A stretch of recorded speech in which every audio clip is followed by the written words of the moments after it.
নৌকার পাটাতনে দাঁড়ানো মেয়েটির দিকে তাকালাম। বেনি করা চুল লাল আর সবুজ ফিতায় বাঁধা। দূর থেকে বেনির শেষ প্রান্তটা পতাকার মতো মনে হয়। ঠোঁটে লিপস্টিক নেই, নাকের উপর মস্ত বড় নাকফুলটাকে মনে হয় আগ্নেয়গিরির জ্বালা মুখ। মেয়েটির কাজল ধোয়া চোখের পানি কপল গড়িয়ে ঝরে পড়ে। পিঠে ঝুলানি স্কুল ব্যাগটি শক্ত করে ধরে মেয়েটি চিৎকার করে বলে ওঠে, আমি যাবো না। প্রশ্ন করি, কোথায়? কে যেন পাশ হতে উত্তর করে, শ্বশুর বাড়িতে। ঠিক এভাবেই বাসন্তীদের জীবনের বসন্তগুলো মুছে যায় সিঁদুরের নামে। আমরা এমন এক প্রেক্ষাপটে দাঁড়িয়ে বিতর্ক করছি যখন দেশের 66% নারী সবগুলো দাঁতের মালিক হওয়ার আগেই স্বামীর মালিক হচ্ছে। আমরা এমন এক প্রেক্ষাপটে দাঁড়িয়ে বিতর্ক করছি যখন দেশে বাল্য বিবাহ নামে নারীদেরকে ঠেলে দেওয়া হচ্ছে শারীরিক নির্যাতনের দিকে, যা বন্ধের প্রয়োজন সচেতনতার বলয় গড়ে তোলা।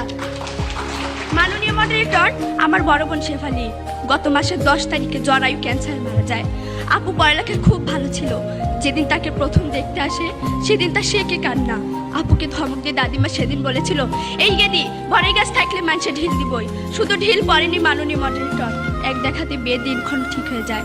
আপু রোজ কাঁদতো, জানালার বাইরে শিউলি তলায় পড়ে থাকা ফুলগুলোর দিকে তাকিয়ে থাকতো। আপলো আমাকে কাছে ডেকে বলতো, ঝরে যাওয়া ফুল আর তার মধ্যে নাকি কোনো পার্থক্য নেই। মাননীয় মডারেটর, বিয়ের আগের দিন রাতে আপু বাবার পা জড়িয়ে ধরে জন্মের কান্না কেঁদেছিল। চিৎকার করে বলেছিল, আব্বা গো এই বিয়া ভাঙ্গা দেন, বিয়া দিলাম মইরা যাবো।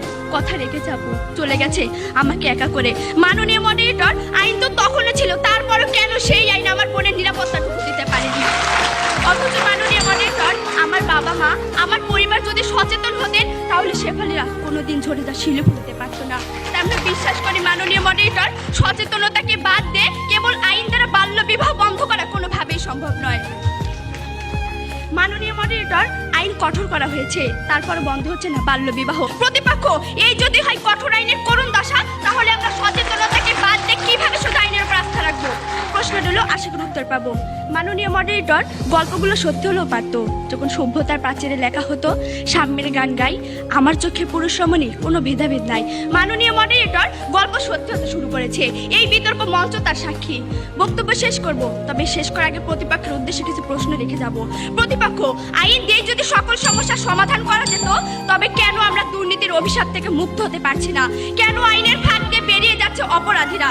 কেন পেট্রোল বোমার নৃশংসতায় ঝলসে যাচ্ছে বাংলা মায়ের মুখ? কেন মানচিত্রের পেট হতে ধ্বনিত হয় আর্তের হাহাকার? কেন প্রতিপক্ষ, কেন কেন?